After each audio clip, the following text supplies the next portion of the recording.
अस्सलाम वालेकुम। आज के वीडियो में हम डिस्कस करने वाले हैं एक और टाइप ऑफ कंजक्शंस जिन्हें कहा जाता है कोरिलेटिव कंजक्शंस। अब ये क्या होते हैं? These are pair of joining words that connect two words, phrases और क्लॉजेस। अब जाहिर है कि ये कंजक्शंस की टाइप है तो ये कनेक्ट तो करेंगे वर्ड्स को, फ्रेजेस को या क्लॉजेस को, लेकिन जो यूनिक चीज़ है इन कोरिलेटिव कंजक्शंस के हवाले से वो ये है कि this is a pair of conjoining words, यानी ये दो लफ्ज़ हैं, दो पेयर है जो एक जुमले में इस्तेमाल हो रहे हैं और वहाँ पर वो उन थॉट्स को, उन आइडियाज़ को या उन वर्ड्स और फ्रेजेस को कनेक्ट कर रहे हैं। बहुत सारे ऐसे कोरिलेटिव कंजक्शंस हैं जो कि आपके नज़रों से गुजरे होंगे या आपने उनको पढ़ा होगा, जैसे कि for example both and, either or, neither nor, not only but also, whether or, rather than. इस तरह के और बहुत से हैं जो कि हम एक सेंटेंस में इस्तेमाल करते हैं कंट्रास्टिंग स्टेटमेंट देने के लिए या स्टेटमेंट्स को एक दूसरे से कोऑर्डिनेट करने के लिए, जॉइन करने के लिए।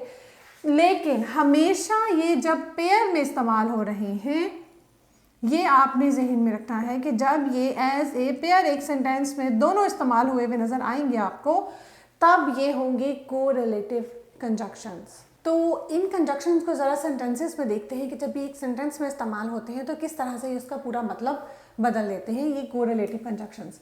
For example, we'll have both the cheese cake and the chocolate. हम चीज़ केक और चॉकलेट दोनों लेंगे। अब यहाँ पर बोथ और एंड जो कि एक पेयर है, अभी हमने डिस्कस किया है, जब वो यहाँ सेंटेंस में इस्तेमाल हुए हैं तो समझ में आ रहा है कि हम ये दोनों चॉइसेस को लेना चाह रहे हैं या इस्तेमाल करना चाह रहे हैं। We'll have both the cheese cake and the chocolate. अब ये यहाँ पर ऐसे पेयर ही इस्तेमाल हुए हैं correlative conjunctions. I want either the cheese cake और द चॉकलेट केक। मुझे या तो चीज़ केक चाहिए या चॉकलेट केक चाहिए। अब इनमें से मुझे कोई एक चीज़ चाहिए, दो चीज़ों में से मुझे कोई एक ऑप्शन चाहिए, ईदर या तो चॉकलेट केक और द चीज़ केक और द चॉकलेट केक। तो ये जो ईदर एंड और का पेयर है, जब ये सेंटेंस में इस तरह से इस्तेमाल हुआ है तो हमें ये समझ में आ रहा है कि मैं उन दो ऑप्शन में से किसी एक चीज़ की ख्वाहिश जाहिर कर रही हूँ। I want neither the cheese cake not the chocolate cake. ना तो मुझे चीज़ केक चाहिए ना मुझे चॉकलेट केक चाहिए, नीदर। जब हम दोनों चॉइसेस को रिफ्यूज़ कर रहे हैं कि ना तो मुझे ये चॉइस चाहिए ना मुझे वो चॉइस चाहिए, जब तो यहाँ पर ये वाला पेयर इस्तेमाल हुआ है कोरिलेटिव कंजक्शंस का, नीदर एंड नॉर, कि ना तो मुझे चीज़ केक चाहिए ना मुझे चॉकलेट केक चाहिए।